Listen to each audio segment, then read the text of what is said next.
It's really... Welcome to this webinar. Welcome. Hello, James. We're just waiting for you to join. Hello, James. Good evening. Is James say hello? I want this to be honest, when people join webinars, they just come in quietly. Come in, like sit at the back. Yeah. I hope people, the interesting thing is I feel like, I'm missing that physical interaction. So, yeah. Hello, Ms. Amaka. How are you? Hello, I'm good.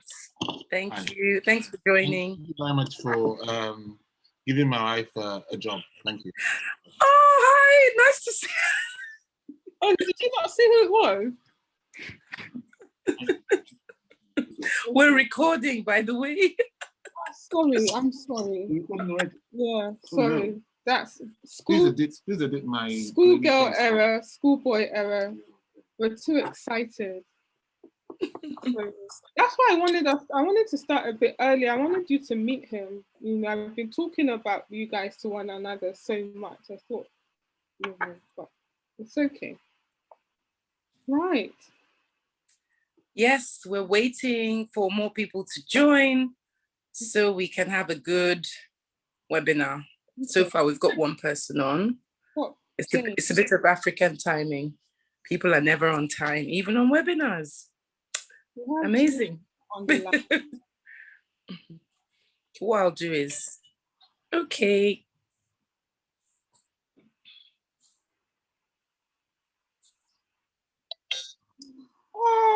Oh, that's my sister-in-law.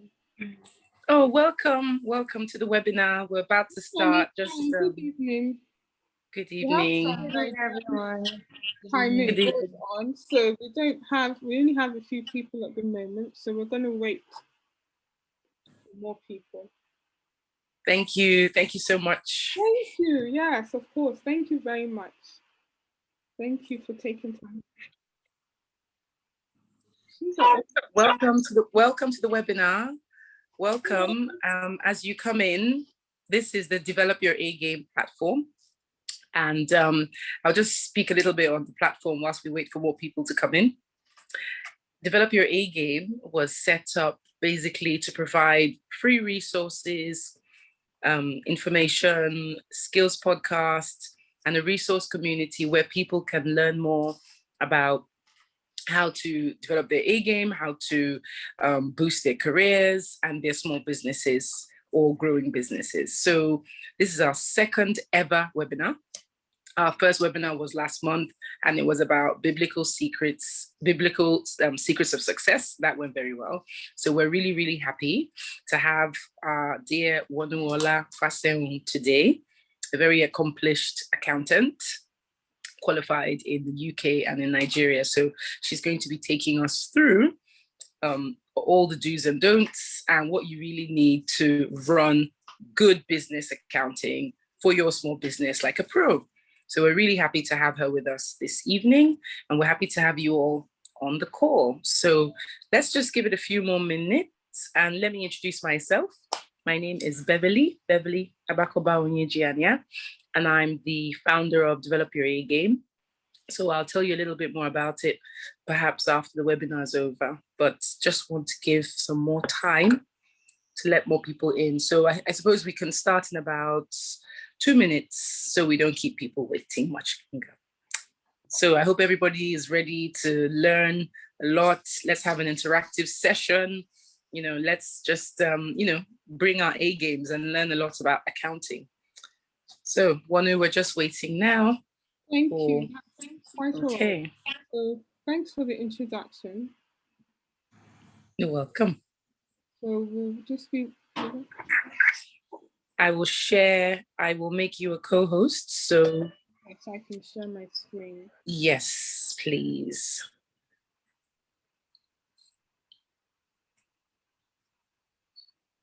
Okay. Good evening and welcome to the recent joiners. This is the Develop Your A Game webinar, our free mind mapping session where every month we hold these free mind mapping sessions with professionals in the community. They'll be teaching us, running us through specific skills that we might probably need in our businesses, in our careers. So today we have the very, very intellectual and fun Wonuola Fasehun. And she's also a certified mediator, may I just add. She's a brilliant mediator at that. And she's also a dual qualified accountant and a fellow as well in the UK and also in Nigeria. So it's a real pleasure to have her here, sharing her knowledge with us. So I hope you enjoy this session. So Wonuola, I think we can start. It's about 6 minutes in, and obviously being an accountant, you're very particular with time, and we're trying to encourage, good time management practices. So I think we should take it away. Okay. Thank you, Amaka. I just want to ask you something. I know you've made me the host, but I'm also getting the notifications. Of course. Okay. So what you could do is, I'll let you share your content and then you can assign it back to me. Okay, but will that allow me to navigate through the, I thought if you had, it should. I made you the co-host. Did you make me the host or the? Oh, we could share. That's always fine. Okay, I'll Okay, let's go ahead.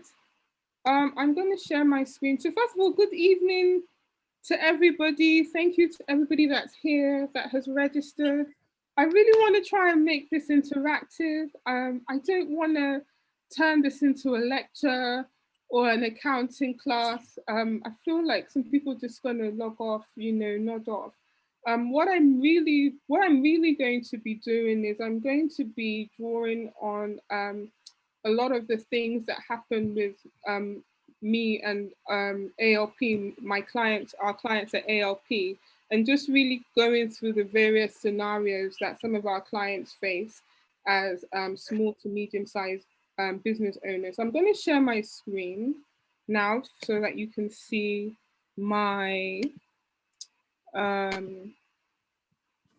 presentation slide. So, okay.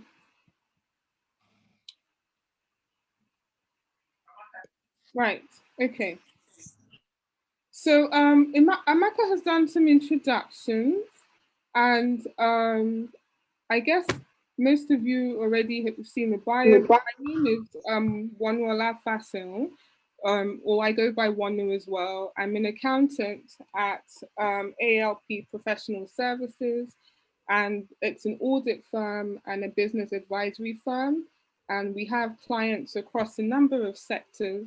Entertainment, food and drink, fintech, professional services, education, and non-profit. So we do churches as well. So a whole wrap of them. So I wanted to be a bit interactive. Amak, I don't know if you can see the chat box. What I was hoping was that if people on the call can maybe perhaps write, if they're business owners, like the sector that they're in, because it will be quite good to try and relate the examples or things that I'm talking about specifically to the audience. So can we do that, please? Please don't be shy. Just say so your business is in, if you're a business owner, or if you're even a non-profit, if you run a non-profit, so please try and I really want this. Okay, I can do that. I'll handle that as the MC for the night. So yes, ladies and gents on the call, definitely it's all about making this a very interactive and fun session. Accounting does not have to be boring. It's essential, but it does not have to be boring. We really want to know more about you. So if you just indicate in the chat box what your background is, are you a small business owner? And if so, what sector are you in? Are you in food and drink? Are you in entertainment, legal services? Are you in manufacturing? There's a whole host of things. So please get into the chat box and just type, introduce yourself. Okay, Taiwo, nice to hear from you, a small business owner in marketing. Yes, marketing is doing amazing things these days. Digital marketing has ramped up quite a bit. So I'm sure this session will be quite beneficial for you. Anybody else? I'm sure we have more people on this call. We really want to get the best out of this session. Legal services professional, thank you so much, Mr. Bolaji Fasehun. Thank you very much. Who else have we got in the room? Okay, so far we've got 2 responses. Oh, farming, fantastic. Oh, wow. Farming, it'll be good to know, what area of farming are you in? Are you in, you know, farming is so broad. Thank you, James, legal services professional. So we've got quite a nice, diverse group in here. So that's really fantastic. Okay, so Wonuola, do you want to, I'm sure people will keep on. Nifemi is a lawyer. Lovely. Nice to hear from you. Good. And, you know, just one, I think, yeah, quite a few legal professionals. And I think it's really pertinent to mention that more and more, especially in the legal industry, there's this shift in thinking, there's this shift in adopting a more entrepreneurial approach to the way legal services is delivered, which means we need to keep our eyes more on the money, not just on the delivery of services. So it's nice to see a few fellow lawyers and legal professionals in here as well. But excellent, great, great, great. Keep it coming. Wonu, you can kick off. I mean, we've got people contributing, so should be good to go. Okay. Thank you very much. Okay, so welcome. Thanks, Bukola, management consultant. Got it. Okay. Okay. Okay. Thank you. Right. So I thought I'm very particular about definitions. I like to be clear on what exactly is going on, and I would kind of want everybody to be on the same page, because small to medium size or small to medium businesses it's used very often. It's a generic term. We use the term SMEs a lot, and so I thought I'd just start with this slide so that people are clear what type of businesses that I'm talking about. So I've got 3 main types here, and so there are 2 categories. So there's one where it's based on the legal form. So in Nigeria, you can, if you're a sole trader, or if you're self-employed, you can register as what is known as a business name. I'm not particularly confusion sometimes. So you have the first category that I've put there, which is a business name, or if you're self-employed or sole proprietor.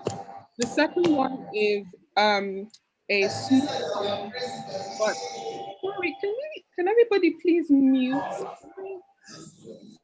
Sorry, I'm getting a lot of feedback. Thank you. Right, okay. So, sorry.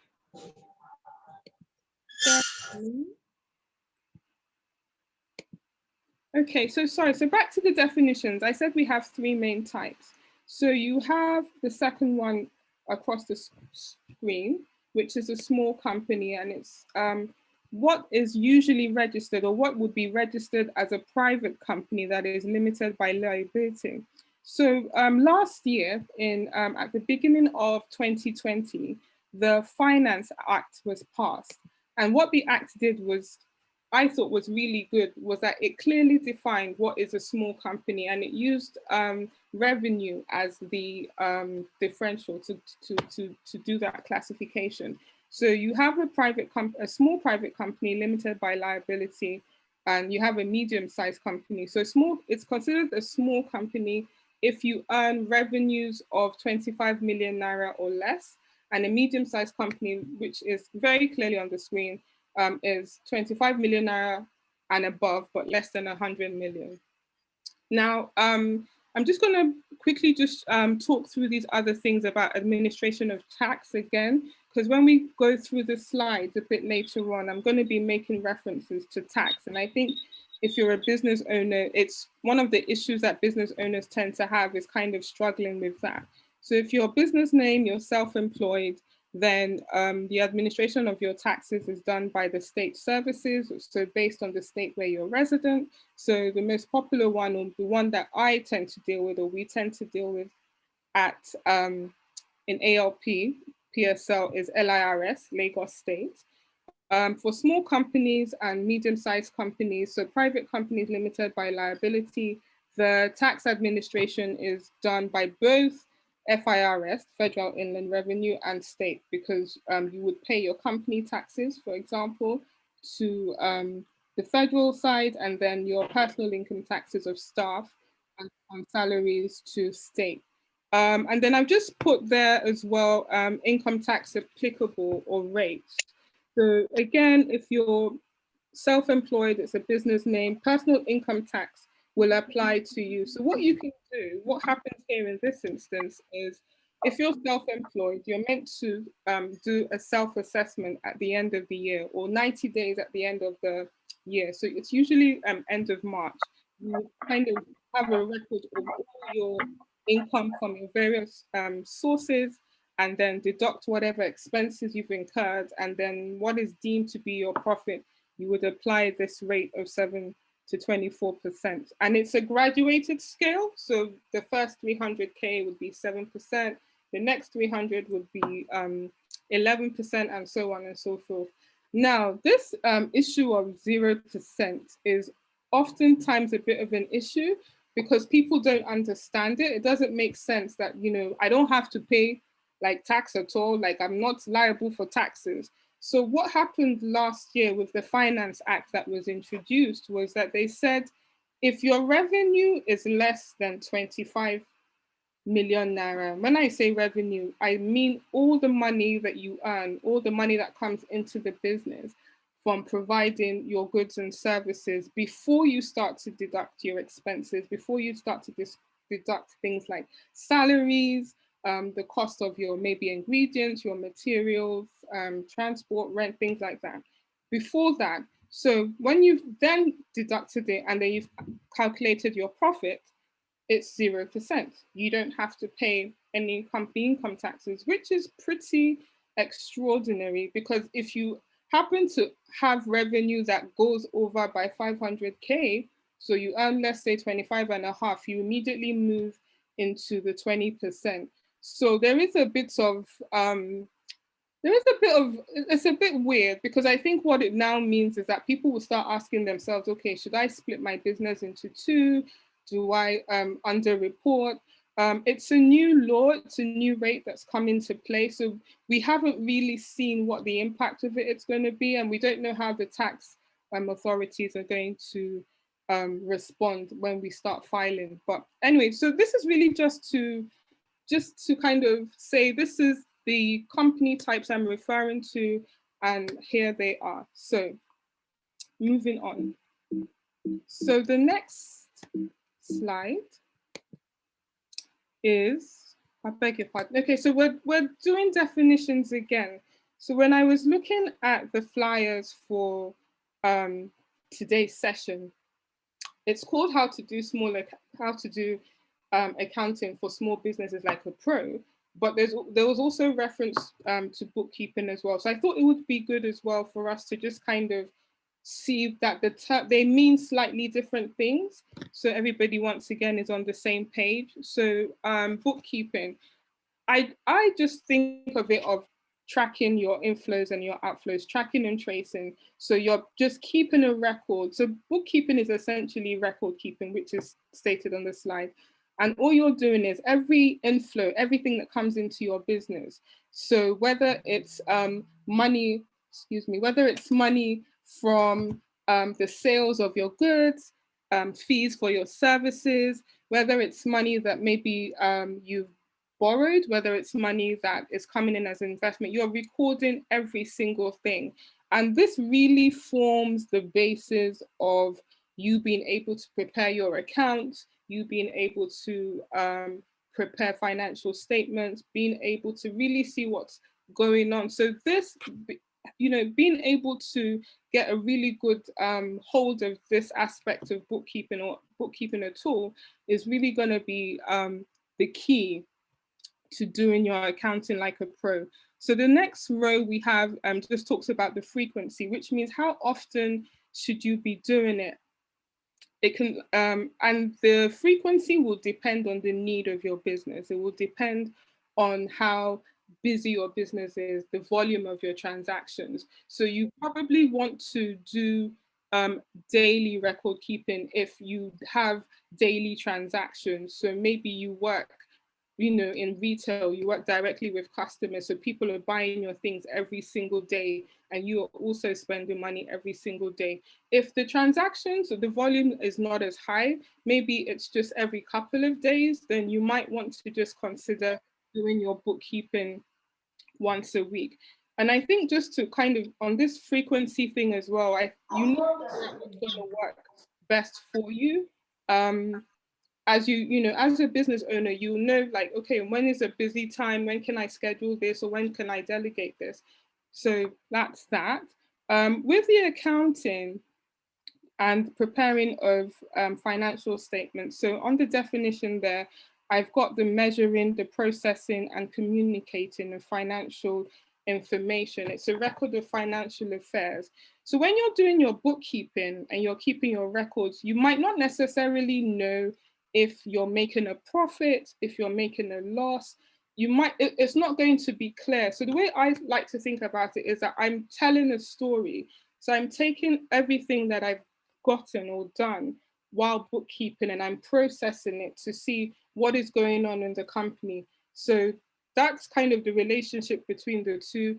Again, on frequency, you're not going to be preparing financial statements as often as your bookkeeping records, unless you need to. So it's going to depend on the statutory requirements, it's going to depend on the legal requirements. So when I say statutory, so larger companies in Nigeria are required to file returns every year with CAC, and also you're required to file audited accounts with the tax authorities, which is also once a year. So moving on, records and statements. So it's just an example again. I think I've said a few things on this already. It's just really an example of the type of record. So you want to keep a record of your sales, your expenses, your inventory. So if you are a bakery, for example, you want to keep a record of all your ingredients.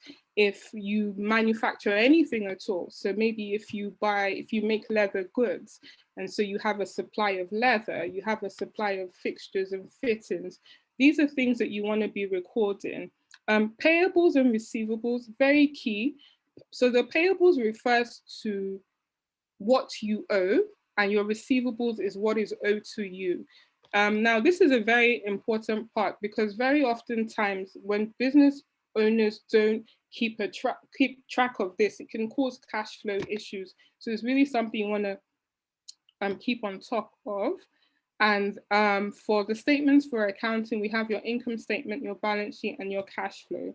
Now, I'm not going to go into the details of these statements because I think really and truly the key for small businesses is to start with the record keeping, and the aspect or the part of preparing these financial statements become a lot easier. But essentially, your income statement is essentially just showing your inflows and outflows strictly to do with your business. So revenue or income from your sales, your cost of sales, your salaries, your rent. And then the balance sheet kind of shows more of your assets. So things like, so if you buy equipment, if you bought property, for example, your bank balances. And then this is where you would also show when you owe money or if money is owed to you as well. And then the cash flow statement is also quite important because it shows the actual cash position of your company. So that's important because cash is king, right? So, and also because in accounting, sometimes we tend to prepare most accounts on something called an accrual basis. So what that means is that we are recording all the sales even though we may not have necessarily received a cash. And this, the other thing is that we're recording all the money that we owe, even if we haven't paid it. For an example, might be that at the end of the year, when you're recording your expenses, you're going to say that, you know, I owe 1 month's, you know, bill for power or for water or something like that. But because it's not due to till the next month, we record that as a payable on the balance sheet. And then so hence the need to kind of have this separate cash flow statement because of the way we do accounting.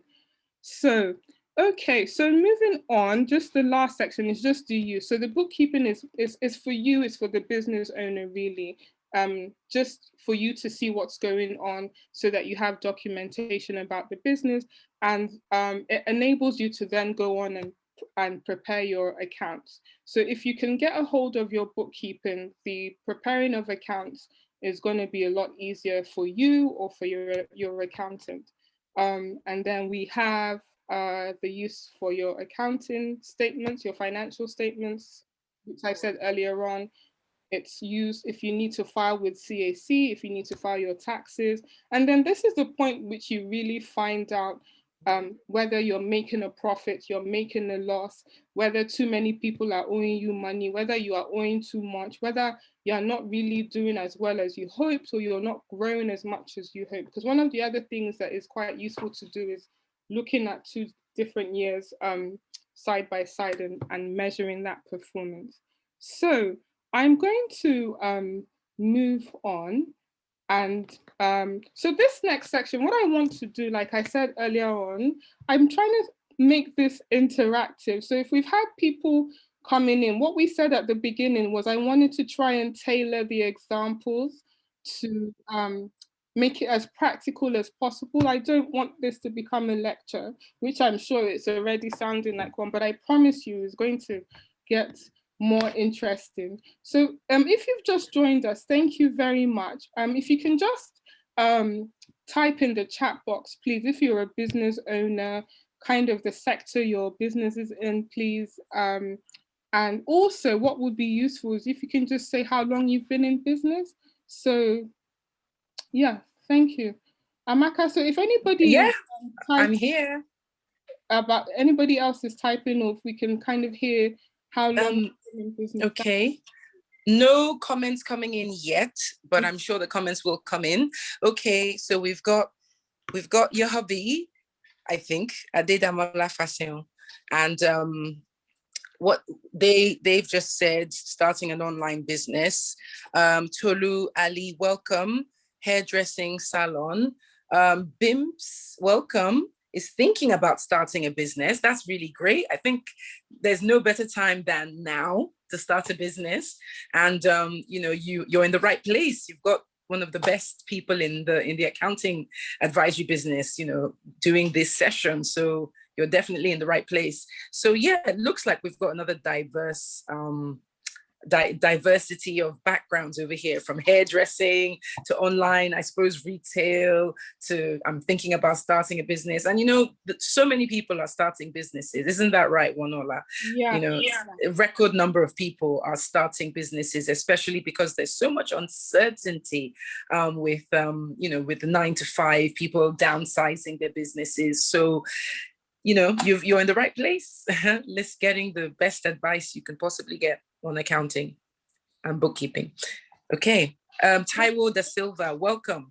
Taiwo has an online fashion store, fashion designer. So yeah, we've got quite a few fashion people in fashion in the house. Yeah. Good stuff. Okay. Thank you. Thank you. So once again, thank you for joining us. Thank you for registering. I really appreciate you taking out your time this evening. I believe it's going to be worthwhile for you. I'm hoping that I'm going to share something, say something that's going to help you in your business. We are going to take questions later on in the session. So as I'm going through the slide, if anything comes to your mind, note it down, and I will try to the best of my ability to answer you. So, like I said, I don't want to lecture you this evening. I really believe that I think a lot of people already have the head knowledge. I think sometimes it's just actually, you know, putting these things into practice. And I think if I can just talk about what these different things can do or not doing them, the impact that it's had. So So this common issues in SME accounting, like I said, I'm really going to be drawing on some of the experiences of our clients at ALP-PSL, and particularly things that have happened during, this COVID pandemic. The COVID pandemic has really impacted business. It's changed the way we're doing business. It's changed the way we think. It's changed a lot of things. And so I think this is going to be really helpful. So record keeping, what am I talking about? I'm basically talking about documentation that covers your financial transactions. One of the things that I see a lot of, so first of all, I want to say, even if your business is not registered and you don't have a bank account that maybe is necessarily a business bank account, please make sure that you are using a separate bank account for your transactions. And I say that because you really have no way of properly assessing what is going on in your business. You really don't have a way of tracking what is going on. So please, if your business is not registered, or if you're in the process of registration, or if you're like BIMS, where you're just thinking about this business and you're dabbling, right? You don't want to go through the full process, separate it. So if you have an account, a savings account, something that you're not using, please separate it. We see a lot of problems with business owners mixing up their business transactions with their personal transactions. So sometimes I'm having to ask very funny questions, like, oh, okay, well, this person maybe is in the food and drink sector, and I'm seeing things like maybe, okay, what are some of the things I've seen? I've seen, payments to maybe a fashion designer, because I'll Google the person that has been paid, and I'm like, I don't know where this fashion designer's role is going to play in your company. So, and sometimes if it becomes a habit, you yourself will lose track of what's going on. So it's just a really good discipline. It's a really good habit. Please separate, have a designated account. I said fully functional and accessible. Fully functional because sometimes we see instances where a person will say that, oh, they can't make payments from an account, or they don't have a checkbook for. Do people still use check? I don't know. They don't have an ATM or they don't have a debit card for the account. So what they have to do is that they have to transfer money from this account to that account. And so what that does is that it's going to cause confusion eventually. You can't, again, it's just this idea that you have to absolutely be able to trace and track your expenses. You have to be able to know what's going on. Accessible, what does that mean? Please don't be at the mercy of an accounts officer. Sometimes I ask a client for their bank statement. They'll tell me they're waiting on the accounts officer. COVID has shown us that we cannot do that. This is 2021. There is no reason why you shouldn't be able to access your bank statements online. I know that sometimes the process of getting that set up can be very tedious, but I really want to encourage you. So Ele is just for writing. Sorry. I think they want. Sorry. That person, please mute. Thank you. My slides have moved. One moment, please. Okay, so just coming back to bank accounts again, one of the things that we saw during COVID was we had clients that didn't have access. They didn't have online access to their accounts. And I don't know if you recall, I think there was a 2-month period where the banks were closed, and it was really quite difficult for them trying to, whether it was to pay salaries because some of their staff were still working, or to meet an obligation, they had that issue. So please make sure you have a designated account. Please make sure it's fully functional, and please make sure you can access it. You should be able to access, even if you're in a different part of the world. That's the other thing as well. If you're abroad, if you're out of town, you should be able to run your transactions remotely. And then the last point I've made here is that you need to be reviewing your bank statements regularly. I would say at a minimum, the very bare minimum, you should be looking at your statements at least once a month. And I say that like I say you should be reviewing them regularly, because the truth of the matter is that if you don't review it, you won't be aware maybe if somebody has said, and if you don't get alerts either, you need to be able to track again what is going on in your business. If you leave it too long, if you leave it for a year, you know, very often I call a client and I'll be like, there's a payment that went out 6 months ago, very large amount, and they can't remember what happened to that money. They can't remember, you know, what that payment was for. So please, regular review of your statements. Next thing, documentation. Ooh, you need to, this is another thing that we see very, very often. Invoices. Even if you don't give out physical invoices, or if you don't give out soft copy invoices, again, for your own records and to see what your business is doing, you know, you should have a record of your sales, particularly if you sell on credit, particularly if you do like part payments. So maybe if you provide a service and it's kind of a 50% ahead and then 50% balance after the job has been done or the goods have been delivered. So it's quite important to have a record of that as well. Receipts, those are quite important. I will say that soft copies are the way to go, because a lot of times these things can fade or degrade, things like that. So your receipts. One of my clients called me to tell me that a customer of hers, or her supplier, sorry, had accused her of not paying for goods that she bought over a year ago.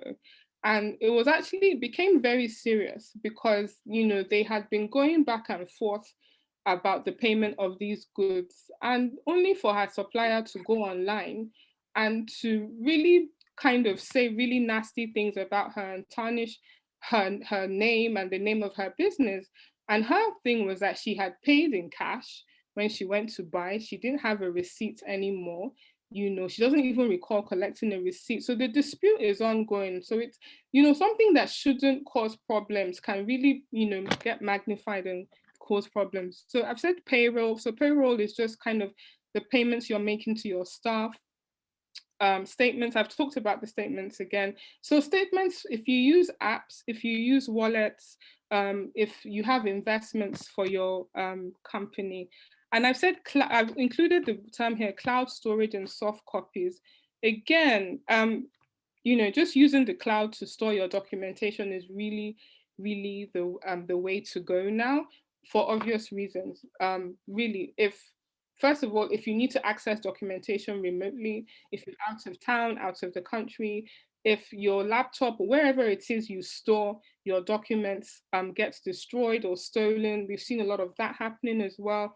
You can easily access it. Recently, we've discovered that there was a tax office that got burnt down during the EndSARS protest. And so all the documentation that was held at that tax office no longer exists. So it means that if you didn't have your own copy, you didn't have your own soft copy of whatever you filed, or of your tax clearance certificate, or anything else that would have been filed with them, they don't have it and you don't have it. And it can become a problem, because if they want to go and do an audit now, because what they're even saying to business owners is that they should bring their records, they should bring their files, because they want to try and build theirs back up. And then the last thing, record keeping. It gets to a certain point in your business where you have to move to something more structured in terms of storage, in terms of recording your numbers, recording your transactions. So we really encourage business owners to very early on in the business, as soon as you can, adopt the use of accounting and bookkeeping software. And a lot of them now have cloud applications. I'm sorry, please, let me just stop my alarm. Please forgive me. Oh. Okay, Right, there we go. I thought I switched everything off. Please forgive me. So as I was saying, accounting and bookkeeping software. There's a few free ones on the market, but we ourselves mostly use Xero, Sage. Wave was a free one, but I think that's coming to an end if you're not based in the in North America. But there's a lot of them out there. They're very easy to use, and it just makes your life easier. It makes your documentation neater, and it's the way to go, basically. So moving on.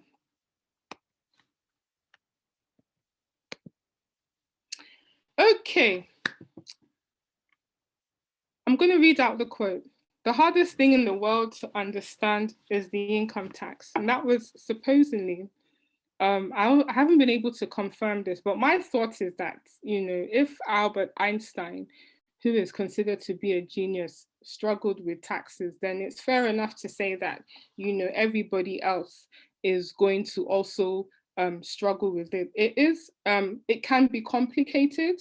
I know that it causes problems for a lot of people. It causes problems for us as well, because we, you know, the different issues that are faced by different business people is varied across the board. And so there's a lot of times that we need to go back, we need to do investigations, we need to really go back to the law and understand what needs to be done in those situations. So taxation issues is a big thing. And the first thing I would say is don't avoid it, don't hide from it, face it. And, you know, for me, the way I approach it is that, look, you know, this is something that has to be done. Taxes have to be paid by all, anybody that earns an income. So whether you're a business owner, whether you're an employee, we all have to pay our taxes. So there's a myriad of taxes, but, you know, the approach to take is to learn about it, to face it, you know, seek the help of a professional and go on. So I'm going to move on now, but we're going to just talk about some tax issues. So number one, administration. So when I'm talking about administration, I'm really talking about the process of actually just you're filing your taxes, and you know, you're paying your taxes, you're computing, you're trying to work out how much do I owe, and what type of taxes should I pay. So again, taxes is actually something that we can spend a whole evening talking about it. So this is very high level, but what I'm hoping that we can gain from this is understand how to approach it, how to get the information that we need. And even if we have to, you know, make a decision to say, I need to hire a professional. So I haven't gone into a great amount of detail because it can become quite complex. But I think my aim this evening is to say, not to make it seem so daunting, but more like something that, you know, it can be dealt with and it's something that can be navigated. Yes. So, and types of taxes. So there are a number of taxes that are due to be paid by business owners. So you have the income tax, you have VAT, so that's what you pay for consuming goods and services. You have your withholding taxes, and then you have personal income taxes that are due to be paid if you have staff. Other issues around taxes that we see is overpayment of taxes.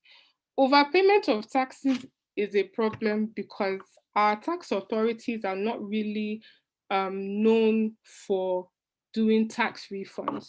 So if for any reason at all you find yourself in a situation where that has happened, then I really don't know how you would get a refund, because it's not the typical thing.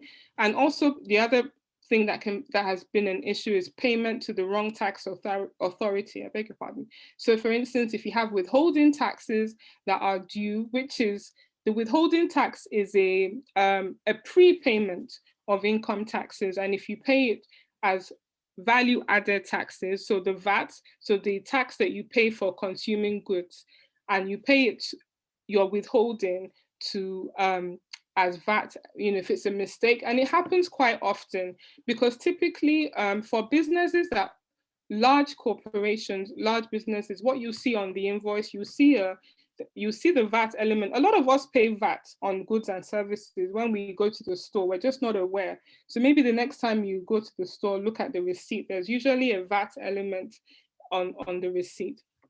So essentially, making that mistake is a problem because you can't really correct it. There was, when we had that issue has come up before, we were informed that we have to apply to the Auditor General of Nigeria. And when we looked at the amount that had been paid and we looked at how much work was going to be involved, we just had to let it go. So what I have here is issues, solutions, and actions. So the first thing I would say is, if you are a business owner, if you're self-employed, if you have a side hustle, the best thing that you can do for yourself is stay informed.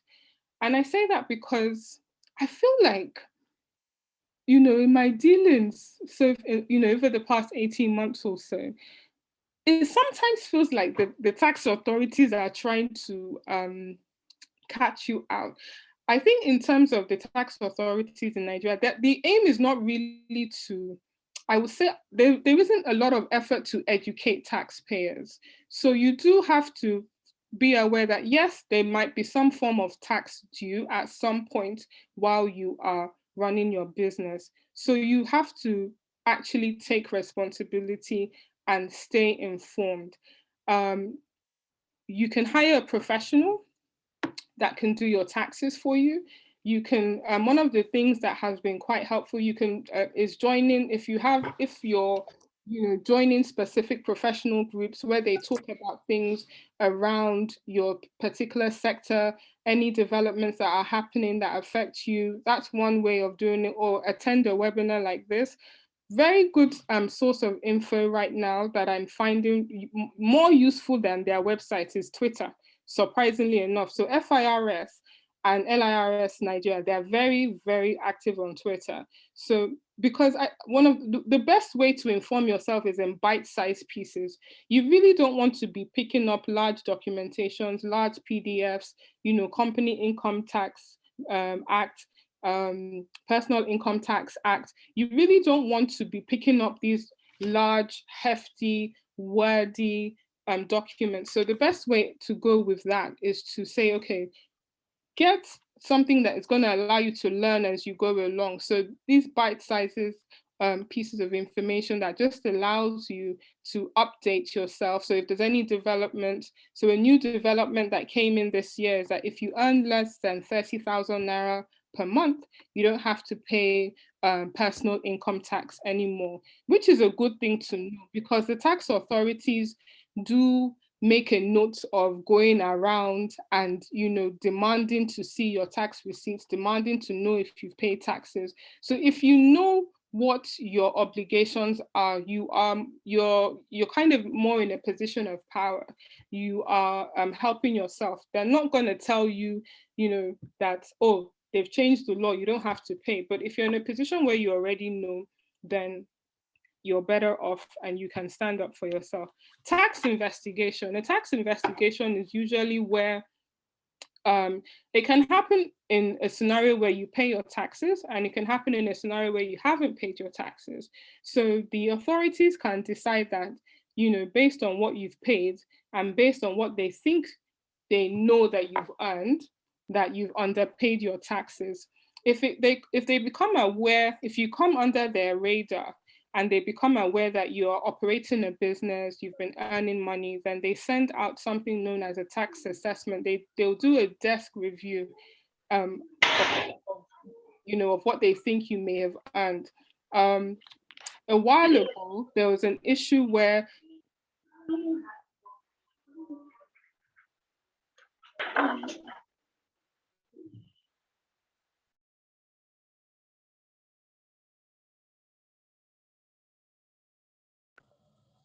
Carry on, Wonu.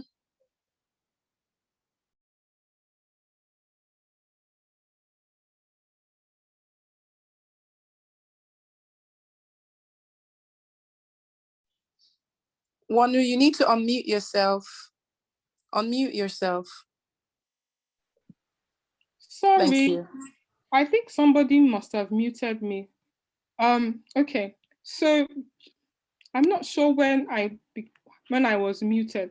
So so just going over the tax investigation, what I was saying was that it can happen in two separate scenarios.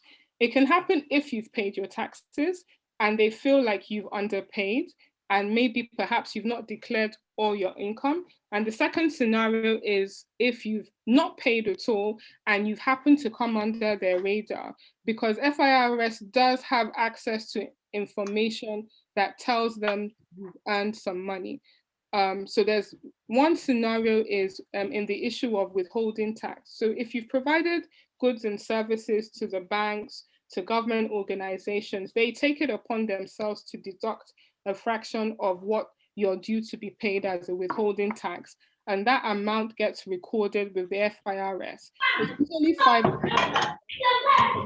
will have an idea of what you've earned, and they have a record of what you've earned based on that. So if you ever get a letter from FIRS demanding payment, demanding anything at all, please do not ignore these letters. They will follow up. They're very motivated when they come under their radar. They have targets that they need to fill. So the first thing to say is respond. There's usually 30 days to respond to these type of letters, and you will need to probably hire a professional accountant or a tax consultant at that point in time, because there's a back and forth. They're going to want to see a set of accounts. There's a negotiation process because they would have probably added some penalties and charges. So, but the thing with that is it does happen a lot.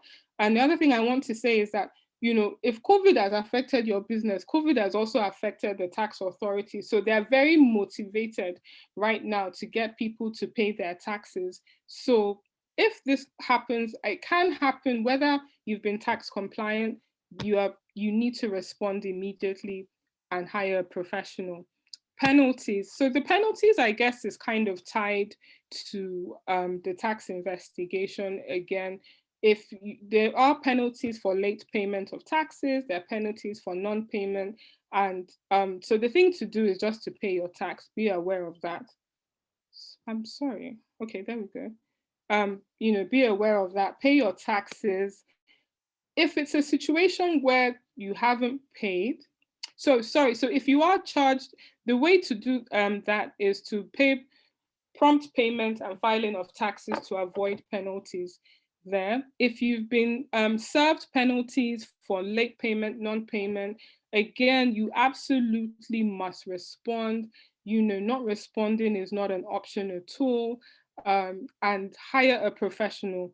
I guarantee you, please, you will save money in the long run. A lot of accountants, a lot of accountants or tax consultants will have a relationship with tax officers there. So, you know, they can help you negotiate. It's negotiable. It's not against the law. It's not bribing them. It's nothing like that. You can actually negotiate them down. You can negotiate a payment plan as well if it's not affordable.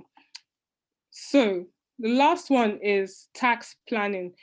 So while you're obligated to pay your taxes, you're not obligated to pay the full amount. And what I mean by that is that you can plan the way you perform your financial transactions in your business in a way that will reduce your tax obligation. So first example there I said is pay yourself a salary. A lot of business owners don't pay themselves salaries. So for example, if you own a limited company where you're due to pay company income taxes, you may think to yourself that, you know, it's going to be cheaper for me to just maybe when I've made a profit, I will take it out.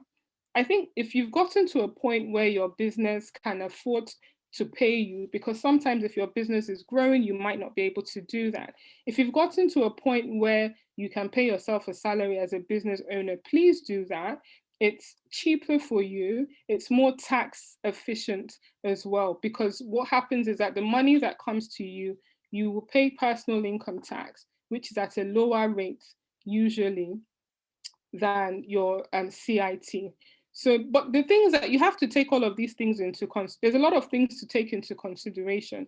If maybe you are a small company, you haven't earned, your company has not earned up to 25 million naira, then your rate of tax is 0%. So maybe that's not the thing to do.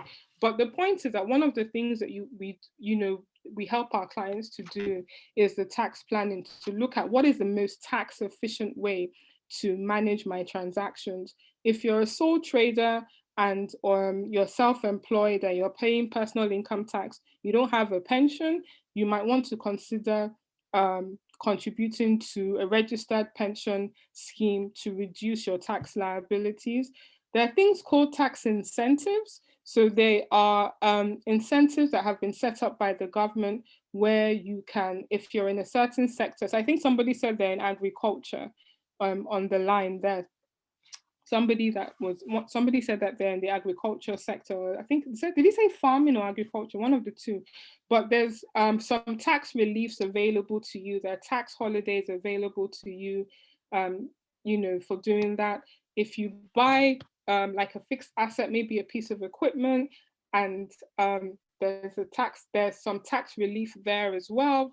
So these are just some of the things that we look at, and some of the things that, when our clients want to do things, we look at the timing of it, because timing can make a difference. I wrote hire versus purchase of fixed assets. Again, it can have tax implications as well. If you purchase a fixed asset, you can claim what is known as an allowance that can be deducted from the total amount taxable, where if you just hired the equipment, that wouldn't be available. And the same goes for the timing of the purchase and disposals of fixed assets.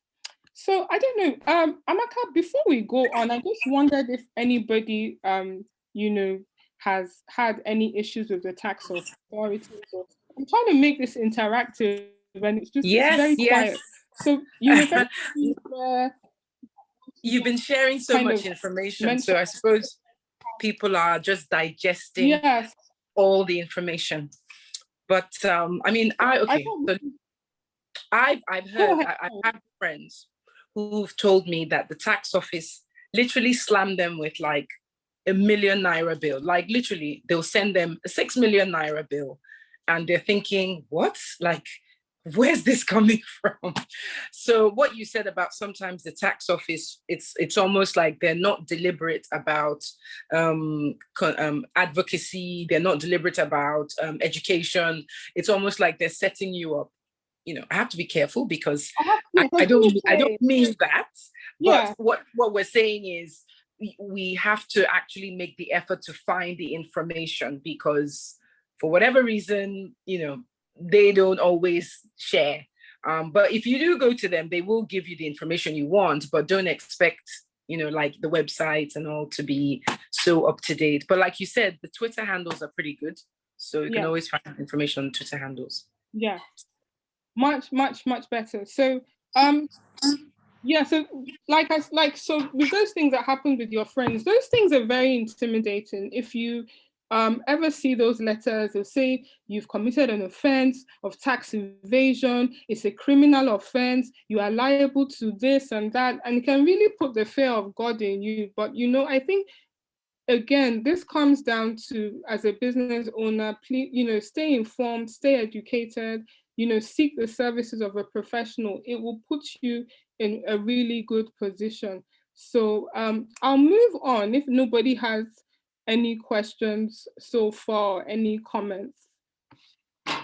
So, okay. Right.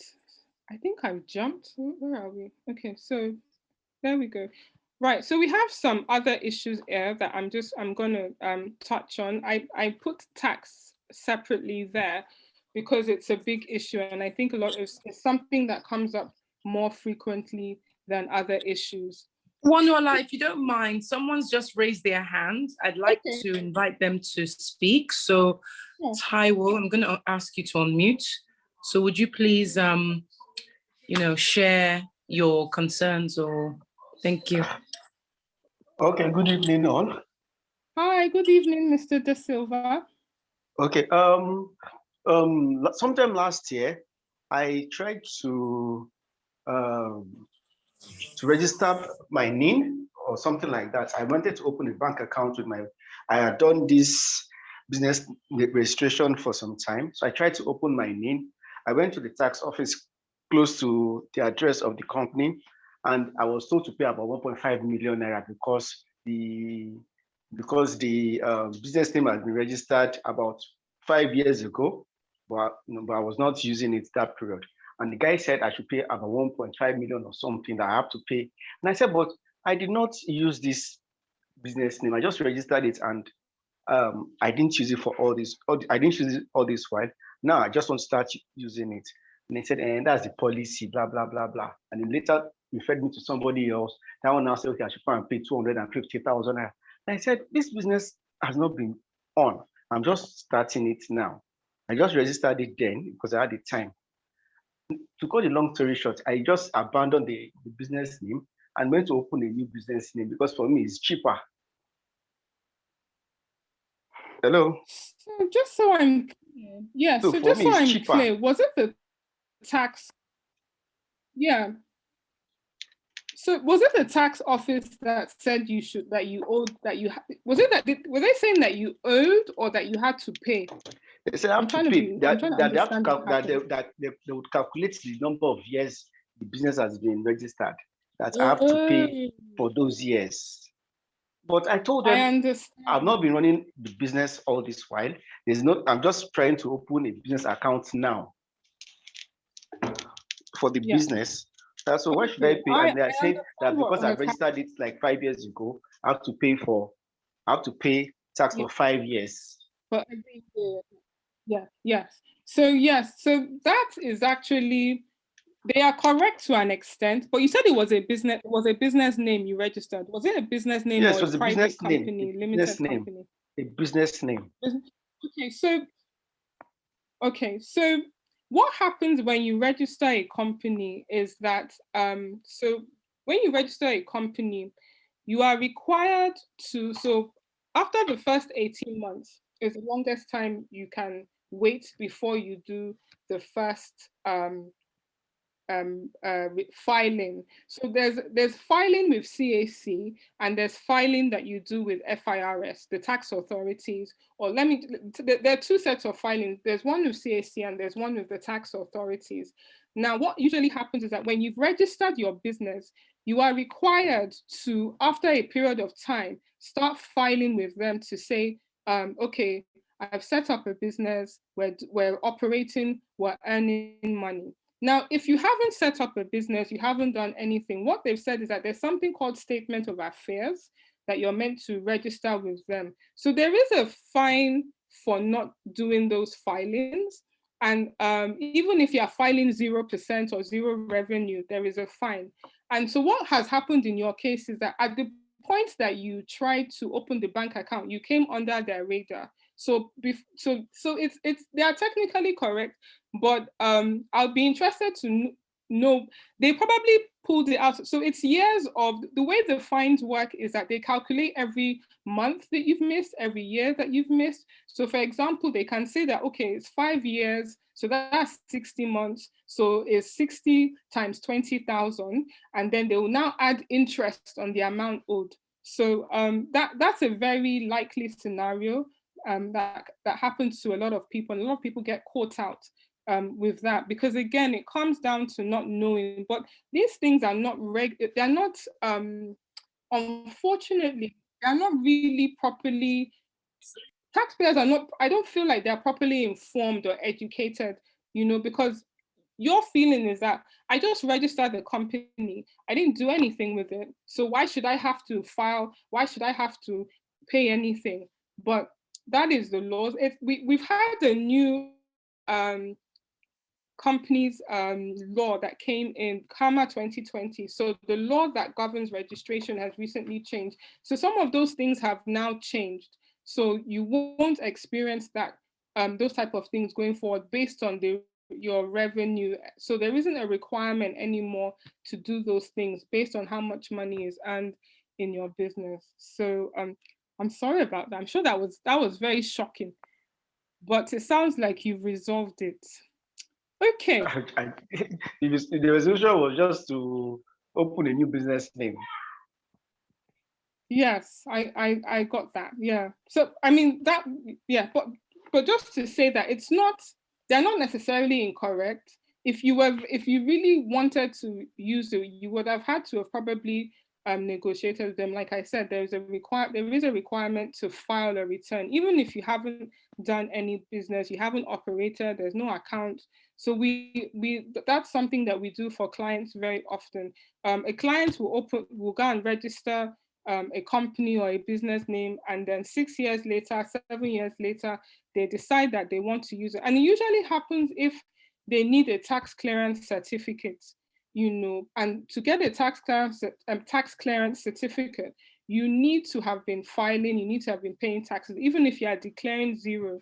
So just something to be aware of as well. If, for people that are just trying to start businesses, you may decide that, oh, the first thing for you to do is to go and register a company. That might not be the first thing to do, because it will bring some obligations. If you're not quite sure yet, if you can start the business without too much, without the registration or without going formal, because those things, obligations will come up, and they can be very, very problematic, and they can cause you a lot of problems as well.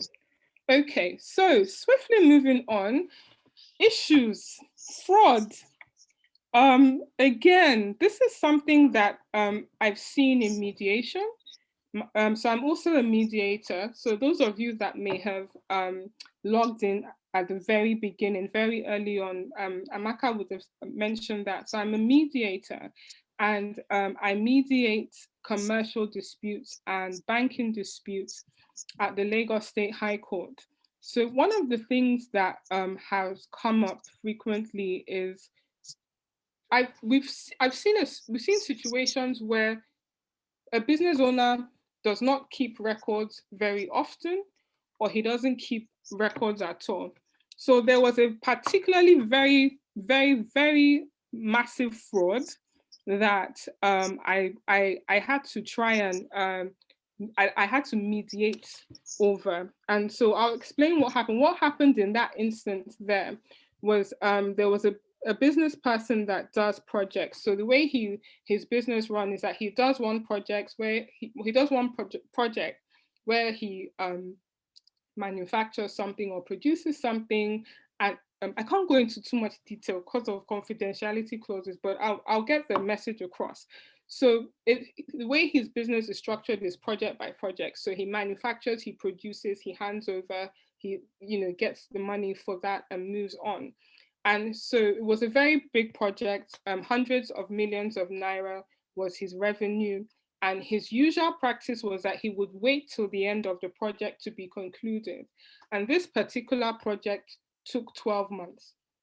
So throughout the 12-month period, he was he wasn't keeping detailed records. He was just recording, here and there. He'll have some records of inflows and outflows, but he wasn't keeping proper records. So he comes to the end of the project 12 months later, and his accountant prepares a set of financial statements, and he starts to ask him some questions.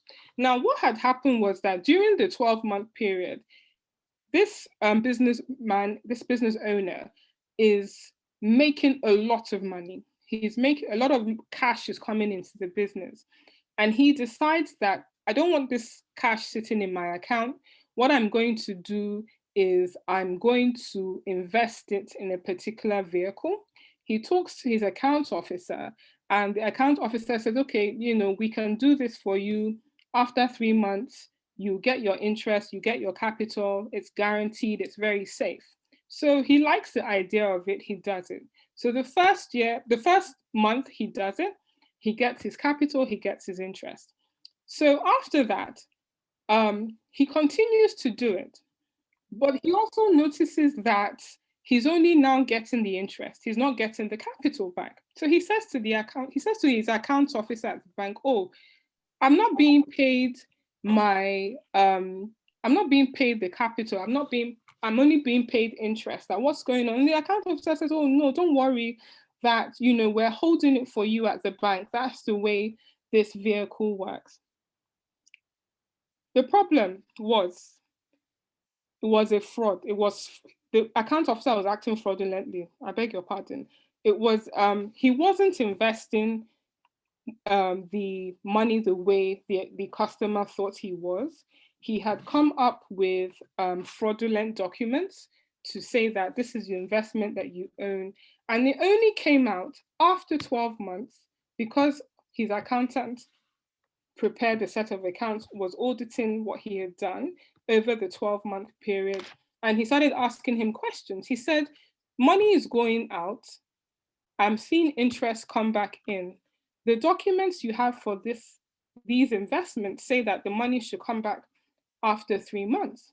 The money is not coming back. What's going on? He said, oh, the account officer said they're keeping it at the bank. And the accountant said, well, it should show in your bank statements. It's not there. So from there, they had to go to the bank, and it turned out that the account officer had diverted tens of millions of naira into another scheme that had nothing to do. And unfortunately, you know, this businessman was in his late 50s. He wasn't really kind of up to date with how these investment vehicles work. It wasn't anything complicated, but he trusted the account officer and he took his word for it. And so this is just some of the, it sounds very far-fetched, but these are some of the things that are happening. So fortunately for him, they caught it, he got some of his money back.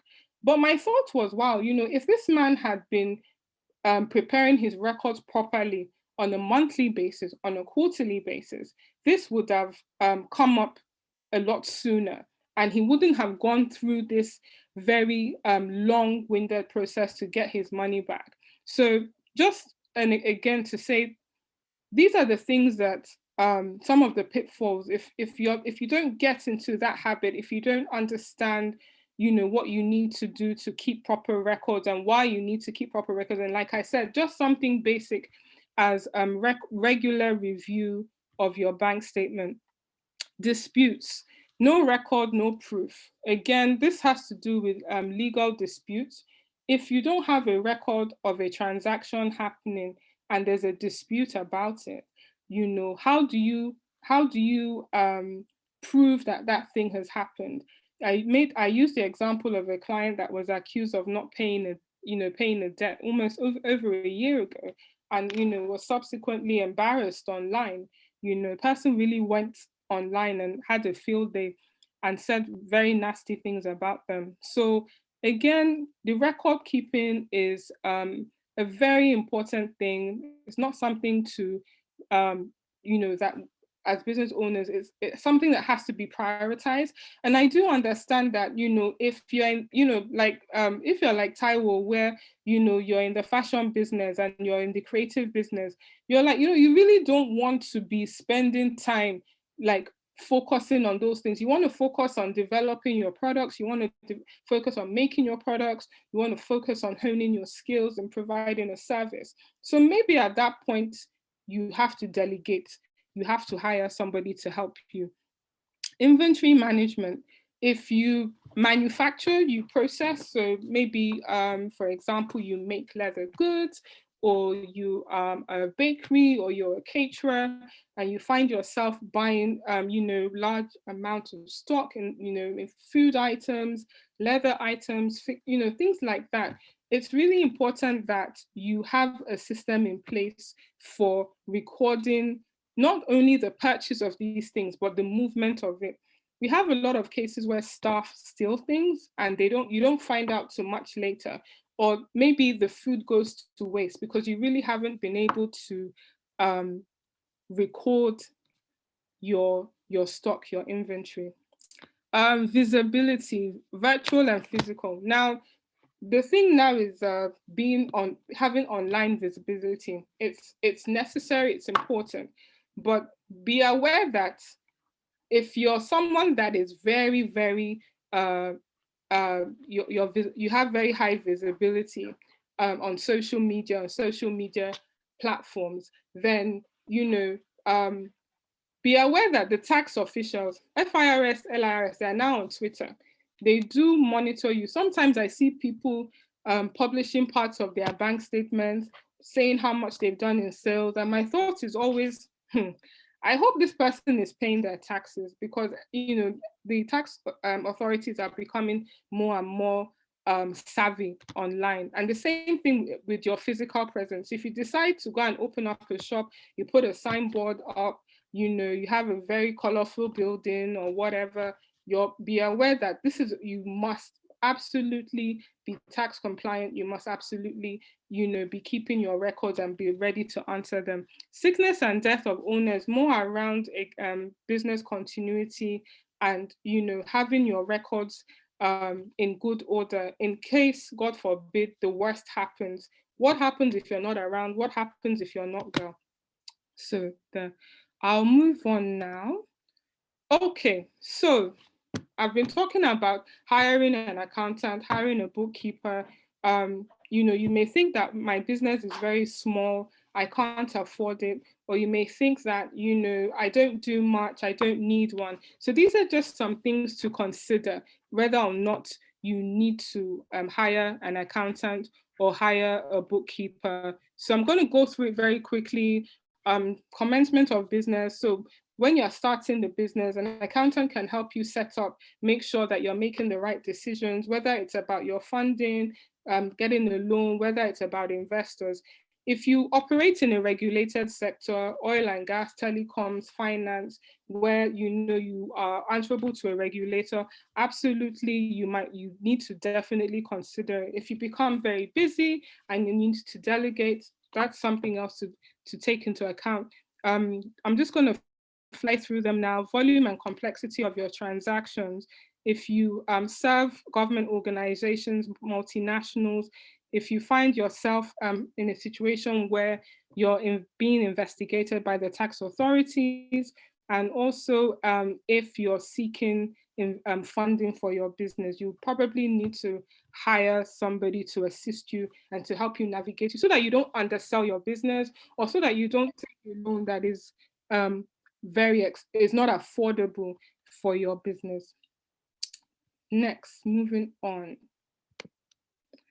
Okay, so this is just to talk about some of the things. I know that when people think about accountants, they just think, well, the account is not balance sheet, but that is a very small part of some of the things that I do in my role at ALP. And so I've just listed some of the ways that we are helping our clients, some of the ways that we help business owners. One of the things that we're doing more and more of is business advisory, where we are kind of serving as a sounding board. So, sometimes when you're inside the business, the day-to-day business of doing things, it's difficult to step back and really assess what you're doing, assess your decisions, assess things that, do I have enough money to invest? Do I have enough money to expand? Do I have enough money to get more staff? I want to take on it. I want to take on a loan. So all of those type of things, we look at it. We look at your tax planning. We look at even the way you set your salaries. So at the moment, it's the beginning of the year. A lot of business owners are looking at, okay, do I increase my staff salary? We'll do some computations for you. We'll look at the impact based on, okay, this is the taxes that are due, and so forth. I'm going to move on. So we're coming to the end. And so it's just to go back to the title of this session. And it's really just 3 main points that I want to hone in on. How do you do small business accounting like a pro? These are 3 things to bear in mind. Your records. If you don't do anything at all, if you're not, for whatever reason, have your records kept regularly, have your records kept in a way that is accessible, have your records kept in a way that you can see what is going on in your business. I think as business owners, I have a lot of respect, a lot of admiration for business owners, particularly business owners in Nigeria, because you are going through a lot. You are sacrificing a lot. There's blood, sweat, and tears every day. You're battling something, and so to not get this portion right is not fair to yourself. So please, if there's nothing else that you leave with, just this idea that your record keeping is very, very important. Try and form a habit of getting it right. Inform yourself how to get it done right, or hire somebody to assist you. The second one, regular assessment of business performance, which is looking at, am I making a profit? Am I spending too much money? Do I need to increase my prices? Preparing a set of accounts will help you do that. Your records will also help you do that as well. The last one is tax compliance. We can't get away from taxes. There's no way of escape. So let's face it, and let's do the best that we can to educate ourselves, to keep ourselves informed. For me, the best way, I think, to keep yourself informed about tax issues is in bite-sized pieces. Be able to, even if it's just you're following FIRS, you're following LIRS on Twitter, I trust me, you will really do yourself a world of good. It's those little bits of information that you're learning gradually is how you become more kind of build your understanding and educate yourself, about what you need to do and what your tax liability is. So we have come to the end of me talking. I'm hoping other people will start talking or asking questions. It was my good. contact details are there. So, if you have any questions, maybe you're a bit shy, maybe I went through it really fast. I've said a lot. I really, really tried to not overload you with information, particularly on the tax side of things. So those are my details. Those are ALP details. Please reach out. We do a lot of consultations. We do a lot of meetings. We spend a lot of time talking to business owners, trying to understand your business, see how we can help you, see how we can serve you, and even educate you. That's something that we're doing more and more of. So yes. Lovely. Thank you, Wonuola. That was so informative. There's so many things that go on in the tax world, and I admit, I hold my hand up. There's still a lot that I could do better on in my business, my side hustles as well. I do have one question for you though. To what level of detail do we need to keep receipts? So for instance, I don't know, like transport, transport might be as little as, I don't know, 400 a day, 1,000. Are we expected to keep receipts for things like transport as well? So, petrol. Okay, when you say so with your transport, is that if there's something like Uber, one of the things I said is copies, doing things online, doing things in the cloud. There are ways that, depending on what you're doing, now maybe if it's transport where maybe somebody's taking public transport, you may not be able to do that, but you can record it somewhere. So that's where the use of an accounting software or bookkeeping software. But let me tell you, you need to be able to account for every single naira, every single kobo that you spend. Because if you don't know where your money is going, I'm telling you, 400 naira here, 100 naira here, I'm telling you, it adds up. So that's where the use of online platforms come in, soft copies, the cloud, accounting or bookkeeping software. Record it in there. You can upload soft copies of your invoices or your receipts. We do a lot of that as well. And then you can get rid of that receipt or just note it down. But everything, I know it sounds daunting, but the more you do it, the better it gets. And if you get to a stage where you can't handle it, then you delegate.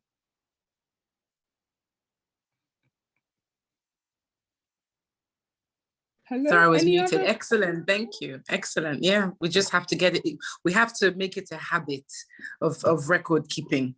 We just have to keep emphasizing record keeping. Good. Okay. Just looking through comments. Yes, I mean, generally, I think people made their comments as we were going along. So we're not too far behind catching up. Acknowledging Chief and Mrs. Fasehun, welcome to the webinar. And Bims says she agrees, or he agrees 100%. So yes, I think it's been really, really informative. There's so much. The world of taxes is like you said, there's more to it than just it doesn't balance. It's a lot more than just balancing books. There's the advisory side, there's the strategy side. There's so much. Thank you very much from Madame Ronke Adenekon on the excellent presentation. So, thank you very much to all of you. We don't want to keep you too much longer. We're about to clock 9 o'clock, so we're doing quite good for time, but it's been super, super informative. Wonuola, you shared your contact details. What we'll do is, if it's all right, and if you don't mind providing the slides, we could always send the slides to all participants. I'm sure they'll be just so that they can get your contact details and reach out to you. But yes, everybody's sending their thanks and well wishes. So yes, you heard it here first on Develop Your A Game. This is a platform where we intend to keep members of the general public updated. Just like Wonuola said, advocacy is the name of our game, because it is through advocacy and through education that you will enrich your lives, you will, boost your businesses. So let's start practicing these habits from tomorrow, because today is already far spent. But thank you very much, Wonuola. Thank you so much. And thank you to everyone that attended tonight.